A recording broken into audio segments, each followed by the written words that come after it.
जैसा हीगल बहुत इंपॉर्टेंट है। हीगल का एक तो सामान्य पहलू, फिर जो है इसका नैतिकता का चरण कि नैतिकता के बारे में क्या कहता है, 3 चरणों की बात करता है। एक तो बाध्यता की अवस्था, दूसरा जो है अंतः प्रेरित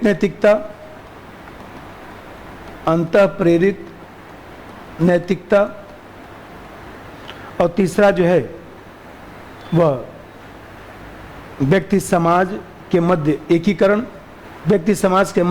की अवस्था। और फिर इसके जो स्टेटमेंट हैं उस स्टेटमेंट पर भी प्रश्न आता है कि be a person respect a person, मतलब व्यक्ति बनो और व्यक्ति का सम्मान करो, व्यक्ति बनो तथा व्यक्ति का सम्मान करो। एक स्टेटमेंट ये आता है। एक दूसरा स्टेटमेंट इसका आता है जीने के लिए मरना। यदि जीवन जीना है तो पहले मरना पड़ेगा। मरने का मतलब प्राण देना थोड़ी ना है। ईसाई धर्म से प्रभावित है और ये कहता है कि वही सब लोग वही बोलेंगे कि जो हमारी शारीरिक इच्छा है, जो भावना है, जो वासना है, उसको मारना पड़ेगा। जीने के लिए मरने का मतलब कि शारीरिक इच्छा, भावना, वासना को पहले जो है मारना पड़ेगा, समाप्त करना पड़ेगा, तब आत्मा और मन आपकी मुक्त हो सकती है।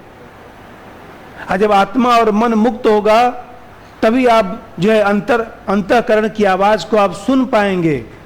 व्यक्ति जो है जब तक जो है शारीरिक जो इच्छा भावना है जब तक उससे दबा रहेगा तो वह कहीं न कहीं जो है पशुवत प्रवृत्ति को ही अपनाएगा। यदि पशुवत प्रवृत्ति से आगे जाकर यदि आपको कुछ करना है तो सबसे पहले वासना इच्छा को मारना पड़ेगा। ये जो भगवान ने हम लोग को जो मोह माया सब फंसा रखा है, और ये जो है वो देखा जाए तो ये सब हम लोग को अच्छा काम नहीं करने देता। इच्छा पर नियंत्रण बुद्धि के माध्यम से किया जा सकता है, लेकिन अब बुद्धि का भी एक लिमिट होता है। हीगल कहता है बुद्धि का एक लिमिट है। कुछ समय के बाद बुद्धि भी काम करना बंद कर देता है, क्योंकि भावना इच्छा एकदम हावी हो जाती है।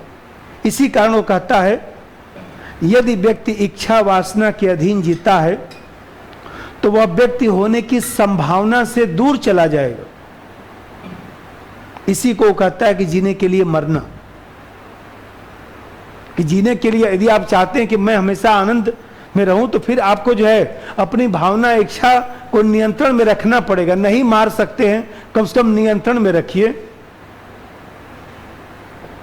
अब सुनिए, थोड़ा सा लिखना उखना नहीं है, सुनना है, क्योंकि मैं तो नोट्स में आप लोगों को लिखा हूं, वीडियो तो बना ही रखा हूं।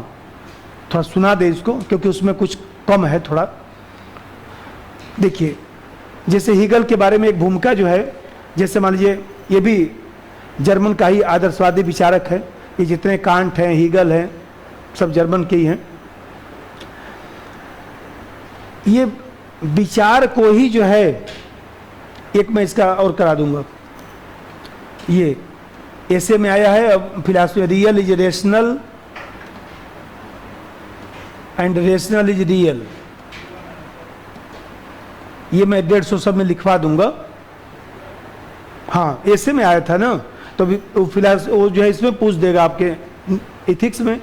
इसका तो सब आंसर मैं लिखवा रखा हूँ नोट्स पे। कोई देखिए पेज नंबर, किसी को नोट्स मिला? देखिए हीगल वाले में सब लोग नोट्स ले लीजिए। नहीं लिए क्या? ले लीजिए। अब मैं इस बार सैटरडे संडे में वाला बनवा दूंगा, दूसरा तो मंडे को भी मिल जाएगा। अब फिर कल जो छूटा हुआ सब मैं पढ़ाऊंगा ही। इसमें ये वाला मैं पढ़ाऊंगा, real is rational and rational is real. वास्तविक जो है तर्क संगत है और तर्क संगत वास्तविक है। वास्तविक तर्क संगत है, वास्तविक तर्क संगत है और तर्क संगत वास्तविक है।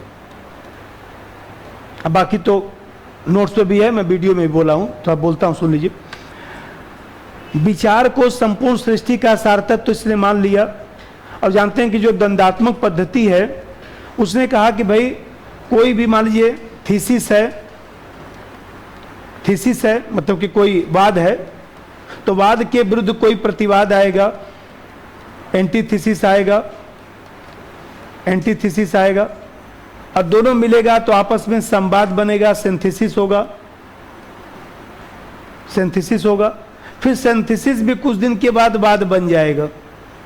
जैसे मान लीजिए हमने कुछ कहा, आपने कहा, दोनों को मिलाकर कोई अच्छा विचार बना, कुछ दिन के बाद उसकी भी आलोचना होगी, फिर उसके विरुद्ध भी विचार आएगा, तो फिर ये वाद बन जाएगा, फिर नया प्रतिवाद बनेगा, फिर संवाद आएगा। इस तरह से विचार की ये प्रक्रिया निरंतर चलती रहती है। विचार की प्रक्रिया निरंतर चलती रहती है। कोई विचार सार्वभौमिक हो ही नहीं सकता है। इस तरह से जो है समाज में विचार आते हैं, जाते हैं, नए विचार आते हैं, एक प्रक्रिया है। जिस तरह से शरीर में अंग अपनी प्रासंगिकता बना के रखता है, उसी तरह व्यक्ति भी जो है समाज में रहकर ही अपनी प्रासंगिकता बना सकता है।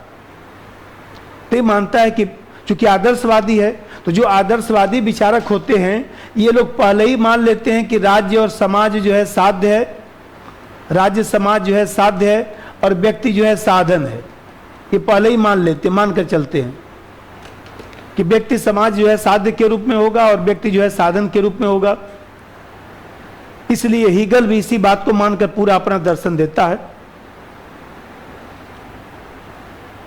ये लोग कहता है, ये हीगल क्या कहता है, पेड़ पौधे जीव जगत जंतु जितना सोच सकते हैं सब में चेतना है, जड़ में सबसे कम चेतना है, मानव में सबसे ज्यादा चेतना है। इसीलिए मानव को हम लोग बुद्धिमान प्राणी कहते हैं और मानव से ही नैतिकता की आशा रखते हैं। कुत्ता बिल्ली से कहाँ नैतिकता की आशा रखते हैं? कुत्ता मान लीजिए आपको काट लिया, अभी जा रहे हैं रोड पे, मान लीजिए कुत्ता काट लिया, अब कहाँ एफआईआर दर्ज होगा? कुत्ते के खिलाफ कहाँ एफआईआर दर्ज होगा? कुत्ते के मालिक के खिलाफ एफआईआर दर्ज होगा। कुत्ते के खिलाफ तो एफआईआर दर्ज नहीं होगा, कुत्ता तो जेल में बंद नहीं होगा, मालिक भले बंद हो जाए जेल में। मालिक बोलेगा हमको हमारा कुत्ता बेटा थोड़े ना है, अब हमको जेल में लेके जा रहे, नहीं आपने रखा कुत्ते को। अरे भाई कुत्ते को रखा तो मैं कुत्ते को क्या करूँगा बताइए, कुत्ता काट लिया, हमेशा नहीं काटता था। तो वो कहता है कि सब में चेतना है?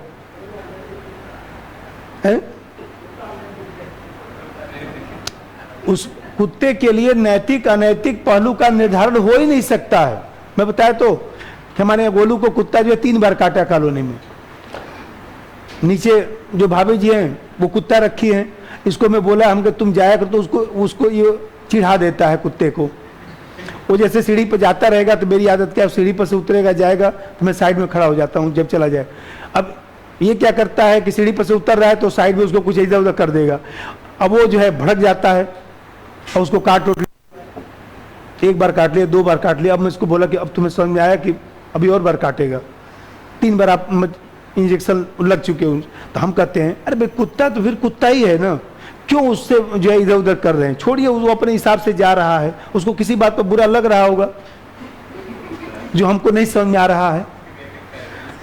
तो ये हीगल ये कहता है कि जड़ तत्व से लेकर मनुष्य तक सब में चेतना है, लेकिन चूंकि मनुष्य में सबसे ज्यादा चेतना है इसीलिए नैतिकता की बात मनुष्य के संदर्भ में हम लोग करते हैं। चूंकि मनुष्य विवेक का प्रयोग करता है, विवेक का प्रयोग करके अपने जीवन को जो है वो देखा जाए तो चलाता है, इसीलिए मनुष्य से ही नैतिकता की बात की जाती है। क्योंकि मनुष्य उतना कम से कम जरूर चेतना रखता है कि उसकी गलती पर उसको हम टोका टिप्पणी कर सकते हैं। क्योंकि मनुष्य जो है वह देखा जाए तो सेल्फ रियलाइजेशन की शक्ति रखता है, सेल्फ मिस्ट्री की शक्ति रखता है, सेल्फ डिटर्मिनेशन की शक्ति रखता है। तो जब इस तरह की शक्ति जब मनुष्य रखता है तो फिर हम लोग जो है वह कुत्ता बिल्ली हाथी घोड़ा से जो है नैतिकता का पालन नहीं कर सकते। जैसे कल मान लीजिए अमित शाह साहब को कुत्ता जो है सलामी दे रहा था, देखे होंगे न्यूज में।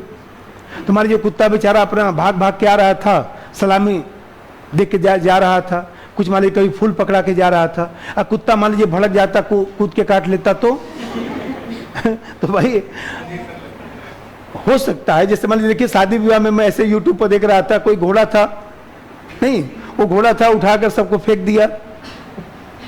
मान लीजिए शादी विवाह में लोग हाथी लेकर जाते थे पहले के जमाने में, पहले हाथी सबको दौड़ा लिया। तो भाई हाथी दौड़ा सकता है, उससे कौन सी नैतिकता का असर रखेंगे?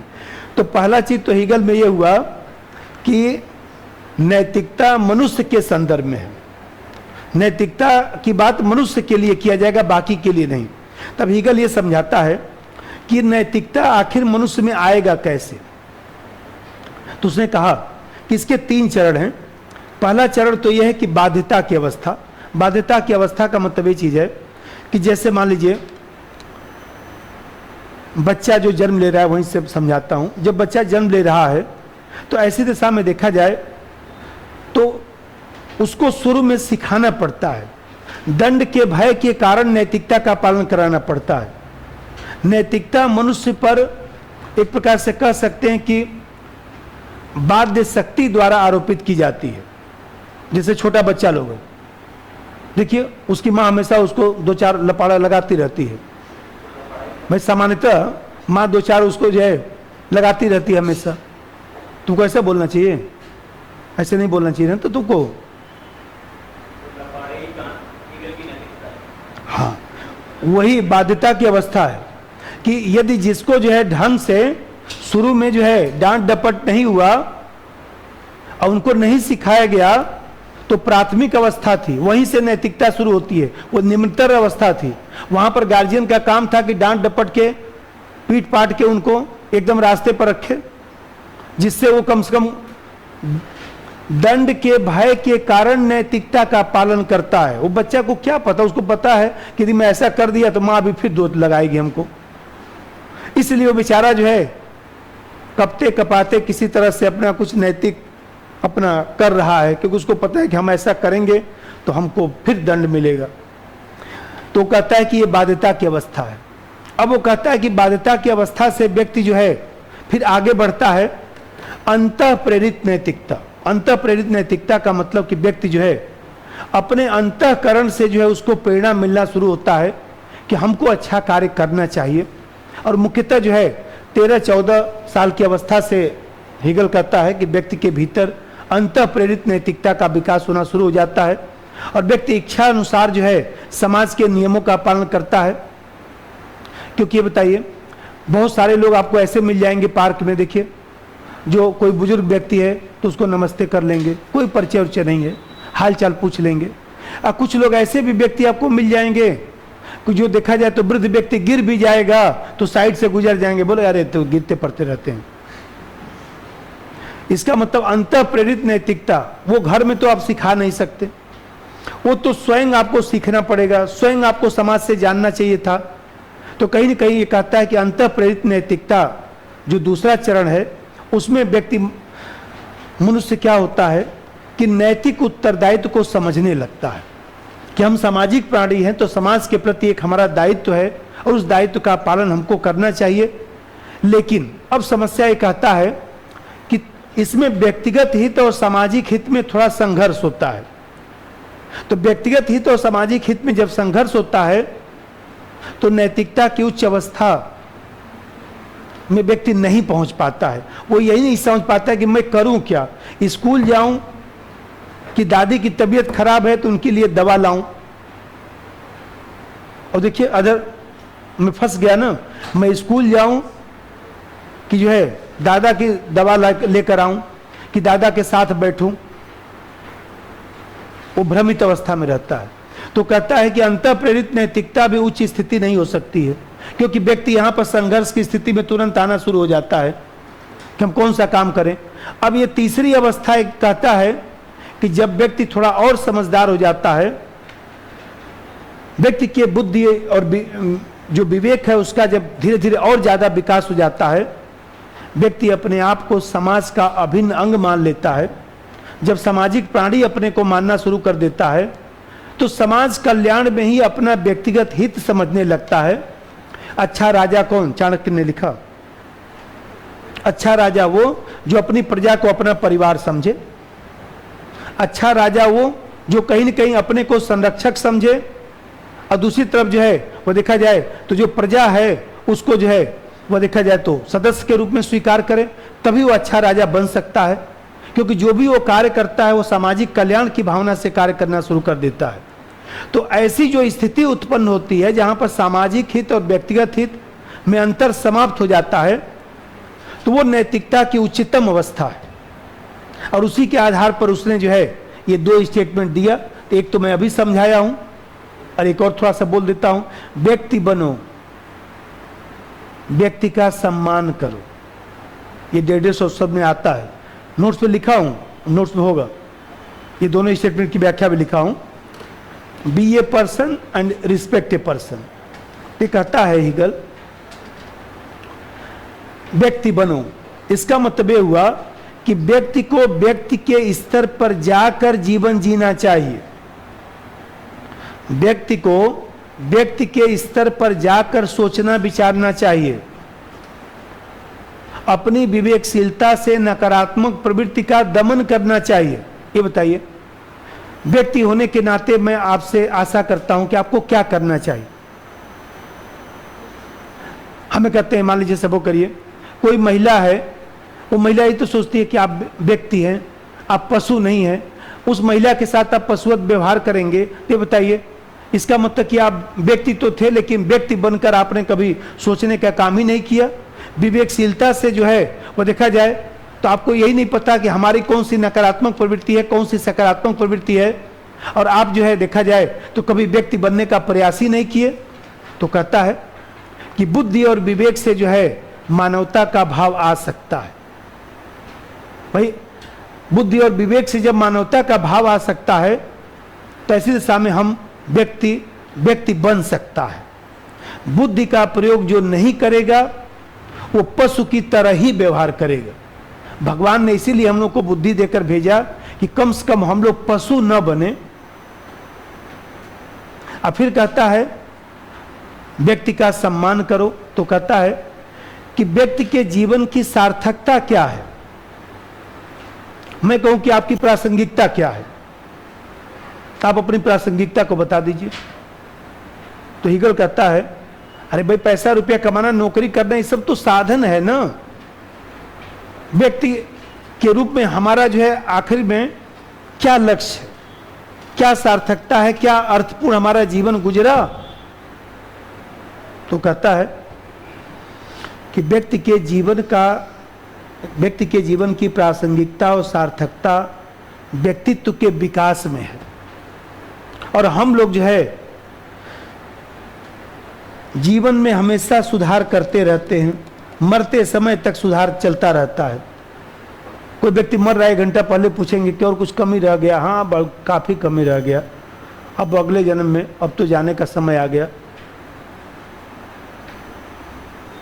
और विवेक क्या कहता है? तो विवेक कहता है कि जीवन जीने योग्य होना चाहिए, जीवन प्रासंगिक होना चाहिए। विवेक के अधीन जो है वासनाओं को रख दिया जाए,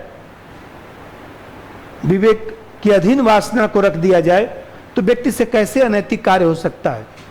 सभी व्यक्ति का सम्मान किया जाए। हमें कहते हैं कि भाई गलत कार्य कैसे हो सकता है। जब मैं ये कहूं कि भाई हमारे घर में भी हमारी बेटी है, हमारी भी बहन है, तो फिर हमसे कैसे गलत कार्य हो सकता है।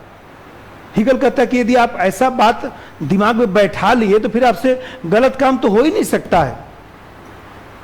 आप ये सोचेंगे कि आपको कोई मान लीजिए मारेगा, आप पर बंदूक चलाएगा, गोली चलाएगा, आपको कैसा लगेगा, तो आप दूसरे को गोली कैसे चलाएंगे। तो इसी को देख कर कहता है कि सभी व्यक्तियों का सम्मान होना चाहिए, केवल अपना हित न देखा जाए, दूसरे के व्यक्तित्व का भी सम्मान किया जाए और इस तरह से कार्य न किया जाए जो सहिष्णुता, सहनशीलता या सामाजिक मान्यताओं के विपरीत हो।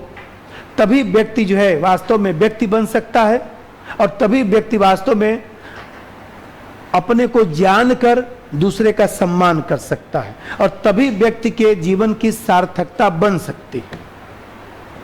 मैं वीडियो जब बनवाता हूं, अच्छा कल हम लोग का तो कल केस स्टडी चलेगा, कल केस स्टडी चलेगा, ठीक है, कल केस स्टडी चलेगा। तो हम लोग क्या किए थे, 2018 पेपर कर रहे थे, 19, तो कोई बात नहीं, कल 2019 का पेपर लेके आइएगा और दूसरा चीज कि 2018 का भी। तो 2019 में कुछ बचा था क्या? किसी को याद नहीं है? 4 हो गया था, कोई बात नहीं, उसको कर लिया जाएगा और जो बचा होगा उसको किया जाएगा। 2019 का, 2021 का, 20 का, 19 का, ठीक है। चलिए 18 का भी लेके आइएगा, वो भी करवा दूंगा, उसको भी काम को खत्म किया जाए। कल केस स्टडी होगा।